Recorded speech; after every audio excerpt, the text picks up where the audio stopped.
Coucou tout le monde, bienvenue sur la chaîne. C'est un plaisir de vous retrouver aujourd'hui. Aujourd'hui, nous allons faire deux vidéos. La première vidéo sera dédiée complètement à Eduardo Camavinga. J'aimerais faire une vidéo tactique et vous expliquer la lecture de jeu et ce que apporte Camavinga en tant que latéral gauche. Je sais que c'est pas un latéral gauche de métier, mais je dois vous expliquer ce que c'est un latéral gauche de métier et aussi pourquoi Kamavinga joue latéral gauche, mais il n'est pas un latéral de métier, mais il est un latéral inversé. Je ferai la différence entre les deux et je pourrai vous montrer en quoi son apport est bénéfique au nouveau système de Carlo Ancelotti. Et la deuxième vidéo sera sur le nouveau format de la Super League proposé par le service de communication et je dirai pourquoi moi je suis favorable à ce nouveau format que proposent les dirigeant de la Super League, de ce concept de Super League. Donc, commençons tout de suite la vidéo sur Eduardo Camavinga. Déjà, moi, ce que j'ai fait, déjà, pour commencer la vidéo sur Camavinga, j'aimerais déjà vous montrer comment le Real joue d'habitude. On a, bien sûr, Thibaut dans les buts, Rudiger, Nacho ou Carvajal sur le côté droit, Alaba en centrale avec bien sûr Eder Militao, je pense Rudiger Militao, Kamavinga sur le côté gauche ou Ferland Mendy, Chouameni en sentinelle, Modric, Toni Kroos. En attaque, on a la paire Benzema Rodrigo qui est en alternance, Fede complètement à droite et Vinicius à gauche. Maintenant, moi, j'aimerais vous expliquer. Quand on voit ce système, on voit bien sûr une équipe qui joue en 4-3-3. Mais un joueur comme Kamavinga qui est un milieu de terrain de métier et un joueur comme Fede Valverde qui est un milieu de terrain de métier, ils ne jouent pas à leur poste. Ils sont complètement dézonés sur le terrain.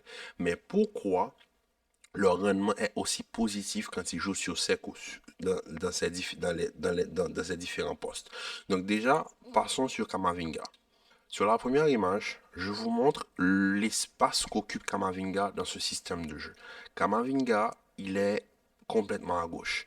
Mais quand il est sur son côté gauche, il ne reste pas sur son côté gauche. Et c'est ce que peut apporter ce qu'on appelle un latéral inversé. Un latéral inversé, c'est un latéral qui va venir soutenir ton milieu de terrain en apportant le surnombre, non seulement sur les phases défensives, mais aussi sur les phases offensives.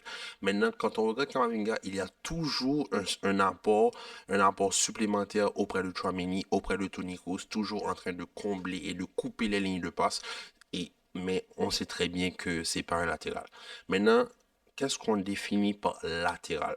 Moi, personnellement, le poste de latéral, c'est celui qui va déborder par rapport à l'ailier. C'est-à-dire, c'est un gaucher qui joue à gauche ou un droitier qui joue à droite. Maintenant, et il va coller sa ligne et apporter ce qu'on appelle des centres rentrants, des centres sortants. Tout dépend de son pied, tout dépend de son côté. Maintenant, un latéral inversé, c'est un latéral qui, lui, n'a pas pour objectif de faire des courses de débordement par rapport à l'ailier. C'est surtout un latéral qui va venir compenser au milieu de terrain. C'est-à-dire qu'il fait des courses inverses. Il fait des courses, il ne fait pas des courses de latéraux, il fait des courses de milieu de terrain. Et c'est ce qu'on appelle un latéral inversé.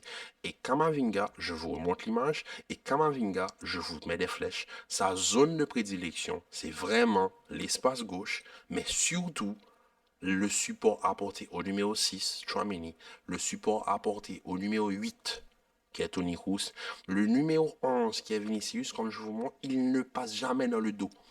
Il donne toujours à Vinicius la capacité d'être devant lui et de lui proposer des solutions. C'est les deux lignes jaunes, les deux flèches jaunes sont là pour vous montrer que lui, il est là pour aider Vinicius à lui proposer des solutions afin de pouvoir sortir les balles et de partir en combinaison.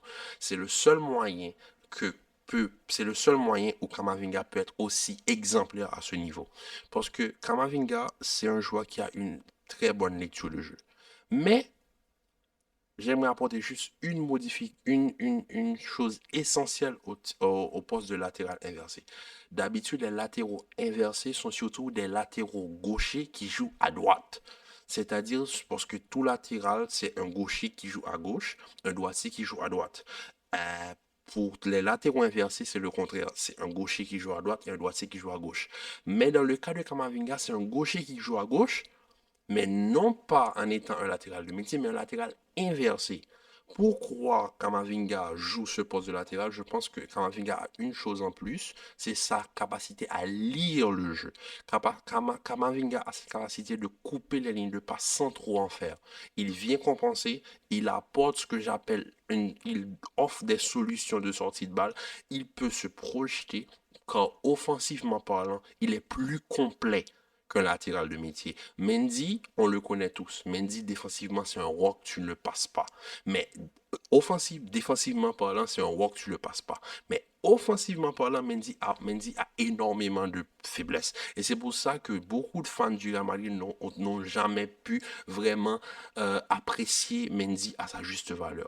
Parce que Mendy, quand il n'est pas là défensivement, on le sent. Mais offensivement, on ne le sent pas aussi. Parce que oui, il apporte les débordements sur le côté de Vinicius, mais la qualité de centre de Mendy n'est pas si bonne que ça. Donc, c'est-à-dire, c'est un joueur qui est défensivement très bon, qui est très solide, qui fait les courses nécessaires, surtout dans les appels dans le dos, ça permet aussi à Vinicius de se démarquer beaucoup plus par rapport à quand il joue avec Kamavinga, où Kamavinga ne fait pas les courses, donc les latéraux adverses n'ont pas tendance à suivre le latéral qui déborde, ils ont tendance à venir s'engouffrer dans un trou, et c'est pour ça que je pense que Vinicius a autant de marquage, c'est parce que Kamavinga ne fait pas les courses nécessaires. Mais Kamavinga n'est pas un latéral de métier, donc il faut s'en souvenir, il faut se mettre ça dans la tête. Kamavinga, c'est un latéral inversé. Mais tout ce qu'il apporte de bon sur le plan offensif et défensif en proposant des solutions et en se donnant, en donnant toutes ces ouvertures-là, ça permet d'avoir différents systèmes en cours de jeu. Donc maintenant, laissez-moi vous montrer comment le Real joue avec Kamavinga et surtout l'importance de Kamavinga sur les phases offensives. Sur l'image qui est là, je vous montre. Kamavinga, vous voyez, il est tout près de Vinicius. Il est dans un secteur où c'est lui qui est maître de son espace. Bien sûr, le numéro 4, je pense que je l'ai mis un petit peu trop bas. À la barre, monte un tout petit peu et vient combler tout le trou là que laisse Kamavinga sur son côté. Maintenant, en regardant cette image, on peut voir que Kamavinga apporte énormément en montant et il offre des solutions, non seulement à Toni Kroos, il offre des solutions à Karim Benzema, il offre des solutions à Vinicius. Et en couvrant un espace, en faisant les appels là où j'ai mis les flèches, on peut voir que c'est un joueur qui va beaucoup se projeter et pouvoir partir en couverture de Toni Kroos s'il perd la balle. Et c'est pour ça que ces courses défensives sont intéressantes parce que comme en étant un latéral, s'il était un latéral de métier, ses courses auraient dû être tout droit. Il devait tout de suite reprendre son positionnement et c'est Alaba ou Chouameni qui aurait dû aller couvrir la perte de balle de Toni Kroos. Tandis que là, on voit qu'il fait des courses intérieures afin de couper l'élan ou la prise de balle de l'adversaire et ça permet de ralentir le jeu adverse et ça c'est une bonne chose sur les phases offensives du Real Madrid et les phases de contre-attaque. Maintenant, forcément, en apportant tout ça, il a tendance à faire des fautes. C'est normal parce que tout ce qu'il peut faire, c'est ralentir le jeu en offrant ces genres de choses. Et les adversaires ont tendance à abuser. Surtout que Tony n'est pas forcément à son meilleur niveau actuellement. Il perd énormément de ballons. Donc forcément, Kamavinga, il a tendance à faire beaucoup de fautes en faisant des courses de repli. Mais c'est une très bonne chose parce que Kamavinga arrive à faire des fautes qui ne sont pas forcément sanctionnables, mais il arrive quand même à ralentir le jeu adverse. Et ça, c'est une bonne chose. Maintenant, sur les phases défensives, du Real Madrid,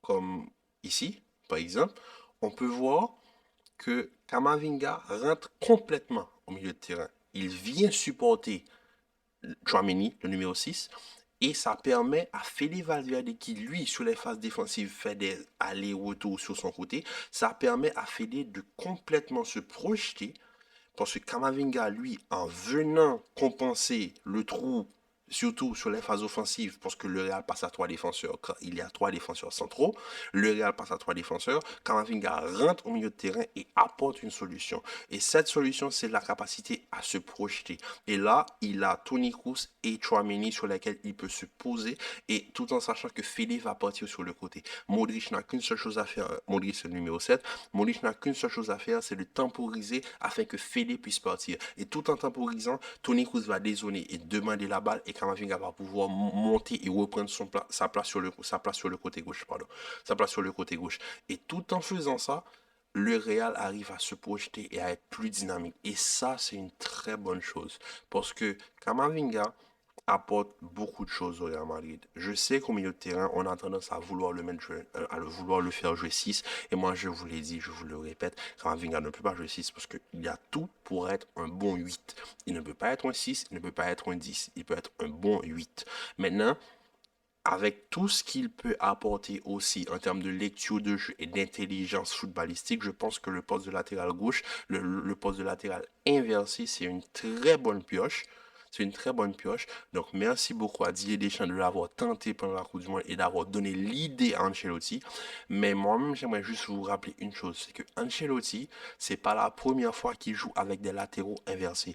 Souvenez-vous du grand, pour moi, à mon avis, le meilleur défenseur central de l'histoire du football, Paolo Maldini. Maldini était un droitier qui jouait à gauche au Milan. Et Maldini était un défenseur central de métier. Souvenez-vous du Milan de Baresi, Maldini était défenseur central. Mais Maldini a joué énormément sur le côté gauche. Et même avec quand il y avait Alessandro Nesta au Milan, Maldini parfois jouait sur le côté gauche. Et Maldini, ce qu'il faisait, c'est qu'il rentrait, il pouvait venir aider Nesta.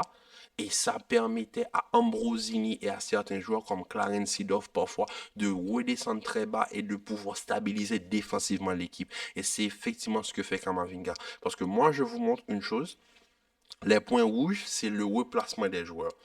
Quand l'équipe est stabilisée, si par exemple l'attaque échoue, Kamavinga va pas se jeter et être au devant. Non, il va rapidement reprendre sa place sur le côté droit, sur le côté gauche. Alaba, qui lui compensait, va revenir à sa place. Rudiger, qui couvrait tout le centre, va reprendre sa place auprès de Nacho. Et Nacho, qui était rentré pour pouvoir passer à trois défenseurs, va reprendre sa place sur le côté droit. Et cette stabilité-là, fait que le Real est très solide et très difficile à prendre. Maintenant, bien sûr, avec tous ces mouvements, ça n'empêche que forcément on va le prendre dans le dos. Et c'est là que Kamavinga, je pense qu'il a énormément de faiblesses.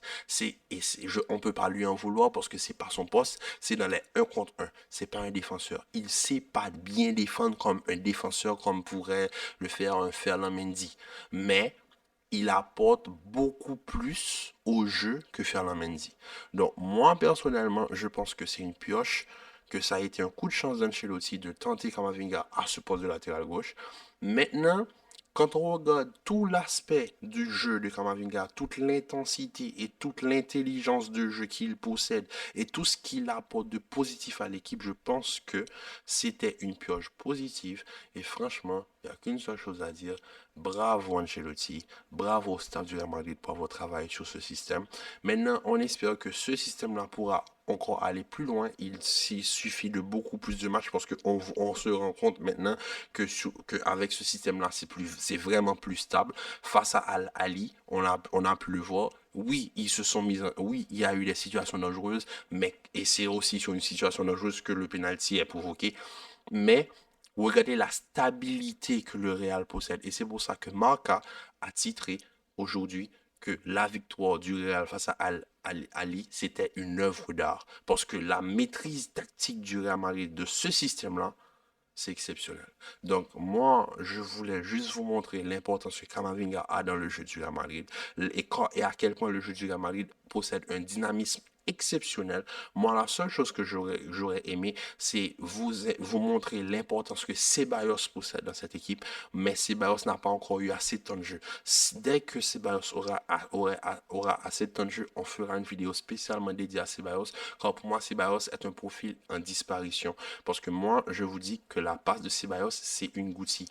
Je vais vous mettre la vidéo, la passe de Guti pour Benzema à la fin de la vidéo, vous pourrez comprendre et je vous montrerai le but et vous regardez, comparer la passe de Guti au but de Benzema, c'est-à-dire que le joueur est en capacité de marquer, de prendre son temps et de marquer, mais la passe le génie tactique et de lecture de jeu et d'intelligence lui a permis de voir qu'il y avait un joueur dans son dos.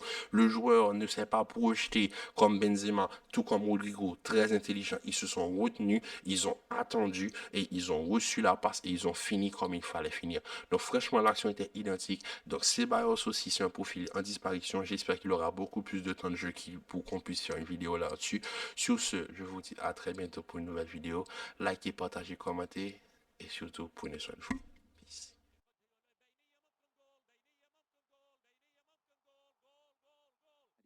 En ese instante le sirvió la pelota en bandeja al brasileño de tacón y sin mirar al receptor del pase.